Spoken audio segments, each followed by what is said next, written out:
saved is for the weak. I never needed saving. Rick Coleman stands beneath a golden chandelier, addressing a room full of donors in the gowns and suits. His voice is calm, proud. Every person I've helped, I helped, because no one ever helped me. A quiet ripple moves through the crowd. A few awkward smiles. He raises a glass. I built my empire alone. I owe no one. And tonight I give because I choose to. Suddenly his words falter. His hand trembles. The glass falls. Rick collapses. Gasps. Chaos. Cut to sterile white. Beeping machines. A damp cloth on his forehead. He opens his eyes. Angela Moore is looking down at him. Her touch steady. Her expression unreadable. He recognizes her instantly and says nothing. Rick blinks against the light. The air is cold, sterile. A soft hand adjusts the IV line. He sees a white sleeve, calm movements, a woman's touch, gentle, practiced. He tries to speak, can't, just watches. The nurse turns slightly. A glimpse of her face, his heartbeat jumps, something about her, the curve of her jaw, the way she moves. She reaches for a clipboard on the bedside table. Her ID badge swings forward. Angela Moore. His eyes freeze. His breath shortens. She doesn't notice, or pretends not to. Rick stares at her name, over and over. Angela Moore. It's not possible. He looks up again. She avoids his gaze. A silence settles. Heavy, familiar. His mind races. But she, steady, silent, professional. She leaves the room without a word. Rick lies still, his eyes fixed on the door Angela just walked through. His fingers twitch. His chest rises slowly. Then a memory cracks through. Rain, heavy, cold. A young woman stands on a sidewalk, soaked, hand on her belly. She's crying, but not begging. He's in a black car, door open, jaw clenched. You'll be fine, he says. I have plans. This isn't part of them. The door slams. Tires screech. She disappears behind raindrops on the window. Back in the hospital bed, Rick blinks hard. No, he whispers. No, it can't be her. He covers his face, hands trembling, same voice, same eyes, but older now, still holding it all together. He stares at the door, waiting for it to open again. Angela unlocks the door. The apartment is small, quiet, clean. She sets down her bag, removes her shoes, breathes out. From the hallway, hey, Mom, long shift? Marcus steps out of his room. Hoodie, tired eyes, a gentle smile. Angela nods. Yeah, ICU is full tonight. She opens the fridge, takes out orange juice. You eat? Yeah, leftover pasta. I saved you some. He disappears back into his room. Door clicks shut. Angela walks to the shelf near the window. She picks up a photo in a simple wood frame. A much younger her, holding a baby. No one else in the shot. The baby's hand grips her finger. She touches the glass. Just once. No words, just silence. And a long, tired breath. Rick lies still, eyes half open. A new face enters the room. Good morning, Mr. Coleman. I'm Marcus, your student nurse today. Marcus speaks gently, confident but respectful. Rick studies him, doesn't respond. Marcus checks the IV line, adjusts the monitor. His movements are careful, focused. Let me know if you feel any pain. I'll be here all morning. Rick glances at him. There's something... The shape of the jaw, the eyes, familiar but impossible. He looks away, closes his eyes. Fine, he mutters. Marcus smiles slightly. Doesn't notice the stare. He picks up the chart, notes Rick's vitals, then walks to the door. Rick watches him leave. There's a strange tightness in his chest. But he doesn't know why. Not yet. Rick sits up slightly, still weak. Marcus walks in again, clipboard in hand. Morning, Mr. Coleman. Time for vitals. Rick nods once, watches him more closely this time. The way Marcus moves, steady, focused, polite, not just trained, natural. As Marcus adjusts the blood pressure cuff, Rick notices something. A small mark on Marcus's wrist. Faint, round. The shape of a thumbprint. Rick stares at it. Long, quiet. He's seen that before, years ago. Angela had the same birthmark, same spot. His stomach turns slightly. He blinks. Marcus doesn't notice, just writes notes, then smiles. All set. Let me know if you need anything. He walks out. Rick keeps staring at the door. His jaw tightens. Something old is waking up, and it doesn't feel random. Rick sits alone, eyes on the window, but his mind elsewhere. He picks up his phone, dials. It's Rick. I need you to look into someone. Angela Moore, ICU nurse. A pause. He lowers his voice. She worked at St. Joseph's 20 years ago. Find out if she had a child. He ends the call. Fingers tighten around the phone. His thoughts loop. The name, the mark, the silence in her eyes. She didn't look surprised to see him. She looked prepared. He stares at the door Marcus left through. His jaw clenches. His chest feels tight again. This can't be a coincidence. He whispers to himself. If she had a son... No, it's not possible. But the thought won't leave. It's already taken root. A manila folder lands on Rick's lap. His assistant stands quietly nearby. Everything you asked for. Old records, personnel notes. Rick opens it slowly, page after page. Nursing school transcripts, clinical rotations, then one form, yellowed with age. Withdrawal notice. Angela Moore, year 2005. Reason, medical leave, now pregnancy. The father, not disclosed. Rick stares at the line, doesn't blink. His thumb hovers over the blank space. He turns the page. A photo. Angela, much younger, tired eyes, hair tied back. Next to it, a signature. Hers. He leans back in the chair, silent. Not angry, not sure, just still. The pieces aren't fitting yet. But one of them feels too familiar, too close. Rick sits across from the hospital director. Calm, composed. I'd like Angela Moore reassigned. Away from my case. The director raises an eyebrow. Any formal complaint? Rick shakes his head. No, just a preference. A pause. The air feels tight. She's one of our best, the director says. Patients trust her. Staff respect her. Rick's jaw shifts, his voice lowers. There are other capable nurses. The director leans forward slightly. Is this personal? Rick doesn't answer. He rises, straightens his jacket. Just make it happen. He leaves the office without waiting for a reply. Outside, his face hardens. Not because she's a bad nurse. Because being near her is becoming harder to bear. Too many questions. Too many signs. Rick lies awake, eyes fixed on the ceiling. A memory surfaces. Uninvited. Late night. Wet road. His car speeding. Headlights sharp. Then a figure. Crossing. He swerves but clips her. She falls, hard, arms around her stomach. He steps out, rain soaking his suit. It's Angela, pregnant, crying. Rick, please, please. He freezes, looks around. No witnesses, no cameras. He backs away, back into the car. Door slams, engine roars. He drives off, doesn't look back. Back in the present, Rick sits up in bed, sweating. His hands grip the blanket. He whispers to himself, that wasn't just an accident. It wasn't random, it was her. And now she's here again. Still carrying what he left behind. Marcus wheels in a cart, fresh linens, meds, water. You doing all right today, Mr. Coleman? Rick gives a small nod. Doesn't speak much, but watches. Marcus changes the bedding without a sound. Checks the monitors. His tone is always gentle. No fuss, no small talk, just presence. Rick notices. The care, the patience, the way Marcus listens when others speak. How long you been doing this? Rick asked, voice low. It started 2 years ago, almost done now. Rick nods again. Something flickers behind his eyes. A mix of warmth and unease. Marcus doesn't notice. He smiles, gives a light wave, and steps out. Rick watches him leave. It lingers. The way Marcus stands, talks, moves, familiar, and somehow it hurts. But Rick doesn't know why. Not yet. Rick sits alone, the room dim. A folder with Marcus's name lies unopened on the tray beside him. He stares at it, then pushes it away. It's not him, he mutters. Can't be.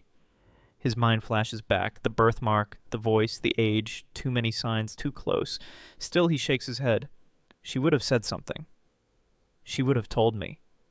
Silence answers. Angela walks in quietly, checking the IV drip. She doesn't look at him, doesn't speak. He watches her for a moment. The way she avoids his eyes. The calm in her hands. You're not going to say it, are you? Angela stays silent, finishes her check, then turns to leave. Rick looks down. He won't ask. Because if he asks, he already knows the answer. Angela stands in front of the supervisor's desk, hands folded, expression calm. Effective immediately, you'll be reassigned to general care. No ICU rotation. She blinks once. May I ask why? Just staffing needs, nothing personal. But the tone says otherwise. Across the hall, Marcus overhears part of it. Later, he finds her folding scrubs in silence. They pulled you from ICU? She nods. It happens. But you didn't do anything wrong. Angela doesn't answer. Marcus's voice hardens. Did Coleman have something to do with this? Angela meets his eyes. You don't need to get involved. But it's too late.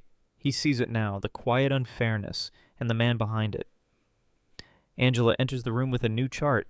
She doesn't smile, doesn't pause. Rick sits upright, eyes fixed on her. You asked to be assigned here, he says flatly. She doesn't respond. Writes something on the clipboard. You could have said no. Angela looks up, calm, steady. You needed care, Rick scoffs. After everything, you still play the saint.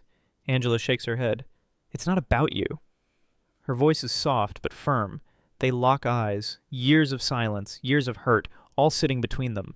Rick leans back, folds his arms. So what now? You want something? Angela holds his stare. No, I want nothing from you. She turns to leave, but her eyes... They said everything. Marcus walks down the hallway, holding patient files. As he nears the break room, he hears a voice, his mother's, low, cracked, not her usual tone. He stops, doesn't go in, just listens. I stood there hoping maybe he'd changed.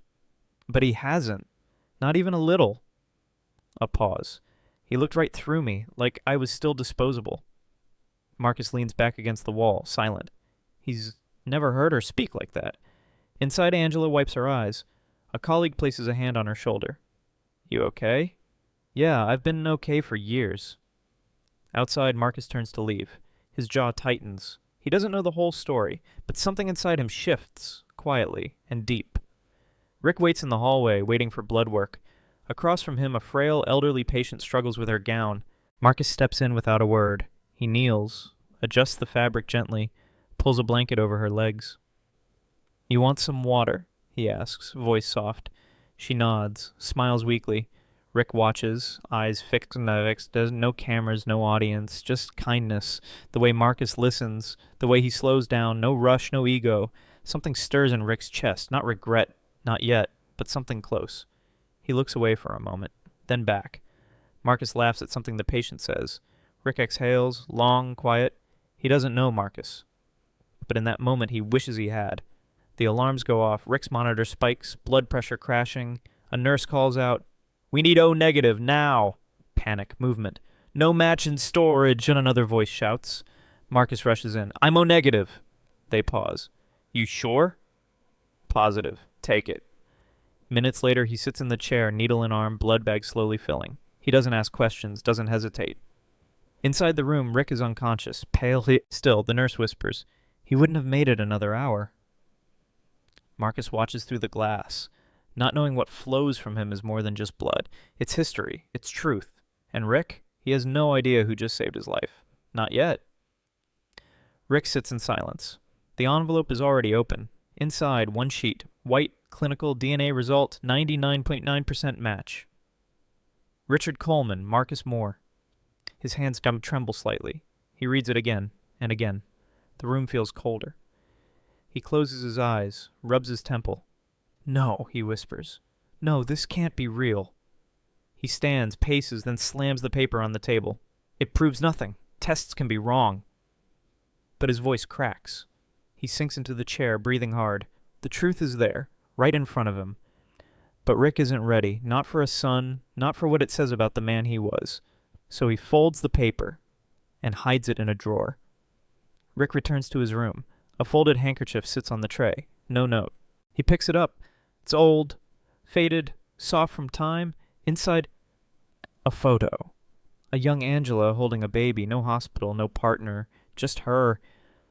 The baby's tiny hand clutches her shirt. Angela's eyes are tired, but full of love. Rick stares. His hand starts to shake. The cloth slips. He grabs it quickly, holds it tight. His fingers trace the corner of the photo. Something in his chest aches. Not from fear, from recognition.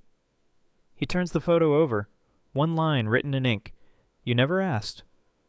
But he looked just like you. Rick doesn't move.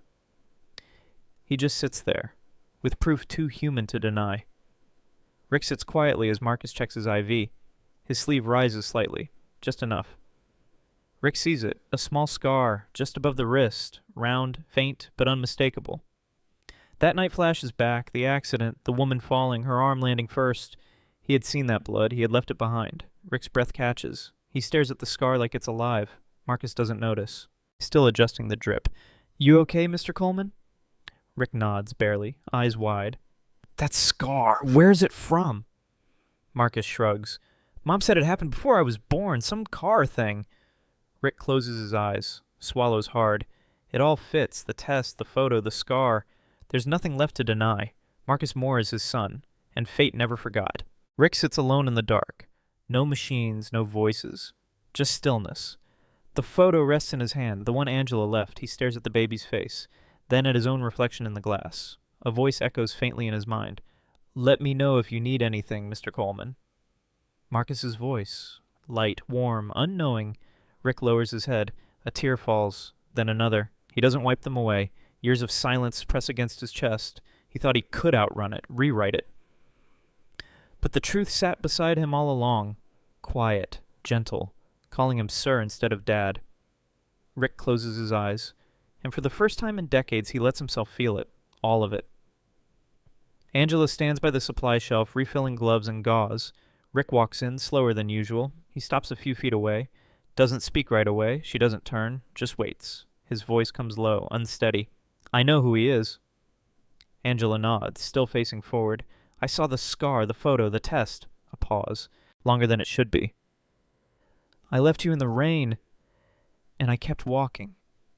He steps closer, barely a whisper now. I'm sorry. Angela finally turns, eyes glassy. For what? Rick looks down. Everything. The silence that follows says more than either of them can, and still, no anger, no shouting, just two people, standing in the wreckage of old choices. 3 plates, 1 table. Rick, Angela, and Marcus sit together. No one speaks right away. The clinking of forks fills the space where words haven't reached yet. Marcus takes a sip of water, glances at Rick. You eat slow for someone who almost died. Rick cracks a small smile, just barely. Angela lets out a quiet breath. Not quite a laugh, but close. It's not warm yet, but it's not cold anymore. Rick looks across the table. I don't know where to begin. Angela shakes her head. You don't have to rush it. They return to eating. No pressure, no performance, just presence. 3 people, still strangers in many ways. But something in the silence feels new, not broken, not fixed, just beginning. The room is full. White coats, flash bulbs, quiet chatter. Rick steps up to the mic at the medical fundraising event. He adjusts the mic, clears his throat. I have stood on a lot of stages, given a lot of speeches. Pause, eyes scanning the crowd. But tonight's different. Tonight's personal. He looks toward the side where Marcus and Angela stand. This hospital saved my life, but someone else did too. Another breath, hand steady, voice firmer. Marcus Moore is more than a student nurse. He's my son. Gasps ripple across the room. Marcus stiffens. Angela doesn't move. Rick looks straight ahead. I wasn't there when he came into this world, but I'll be here now. Applause begins. Slow then growing, but Rick isn't listening. He's watching Marcus, waiting. They sit on a bench outside the hospital, late afternoon sun. Rick stares at his hands, quiet. Angela sits beside him, calm. I don't expect a second chance, he says.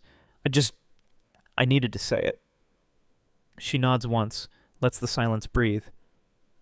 You think saying sorry makes it right? Rick shakes his head. No, I don't. Angela turns to face him. I'm not here for an apology. I'm not here to watch you punish yourself either. Rick looks at her, surprised. Her voice softens. I don't need you to make it up to me. I just need you to do right from now on. He nods slowly, no defense, no reply, because that's the only redemption left, to become the man he never was. Marcus stands at the nurse's station, flipping through a chart.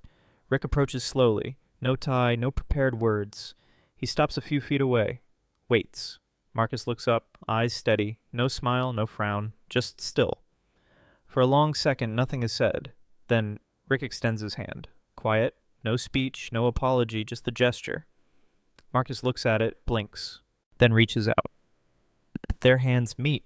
Firm, simple, no audience, no cameras, just them. A father, a son, for the first time holding something real. Marcus doesn't say much. We start here? Rick nods. Yeah, here's good. The grip tightens for half a second. and releases. But what passed between them will stay. A new press conference. No suit, no stage lights, just a small podium, a modest room. Rick speaks clearly, no paper, no rehearsed lines. This isn't about legacy or image, it's about what I failed to see until now. He looks at Angela in the front row. She nods once. I'm proud to announce the Angela Foundation. It will fund scholarships for single mothers, for nurses who give without asking. For women like the one who saved me, twice, murmurs ripple through the room. Some clap. Rick's voice tightens. I can't change the past, but I can make sure someone else's future doesn't get left behind.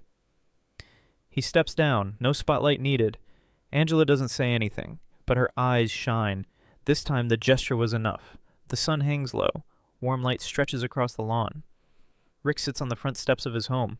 Angela beside him, Marcus on the other side. No words, just quiet. A small breeze moves through the trees. Angela sips tea. Marcus leans back, arms resting on his knees. Rick glances at them, then looks out over the yard. He never imagined this. Not this peace, not this stillness. Marcus breaks the silence, smiling slightly. You always this quiet? Rick smirks. Learning to listen more. Angela chuckles under her breath. It's not perfect, but it's something new and real. 3 chairs, 1 family, 1 light, no speeches, no stage, just healing in its simplest form. A short interview, no lights, just a camera. 1 question. Why did you start the foundation? Rick looks straight ahead. No smile. Because I once turned my back on the only people who ever loved me. Pause, his voice steady, low. I lost a family, not by accident, but by choice, my choice. Because of pride, shame, fear. He takes a breath. Eyes softer now. I live differently now. Not to erase what I did, because I can't. I live to make sure I never walk away again. He looks into the lens. Straight, direct. If you've ever shut someone out, maybe today's the day you stop. He doesn't look away. Let the words sit. Let them land. Laughter echoes from the porch. Rick, Angela, and Marcus share quiet jokes. A light breeze moves the trees. Across the street near the hospital gate, a young nurse stands alone. She watches them, still in scrubs, backpack slung over one shoulder. Her face doesn't soften. Eyes sharp, jaw tight, no smile, no warmth, just silence.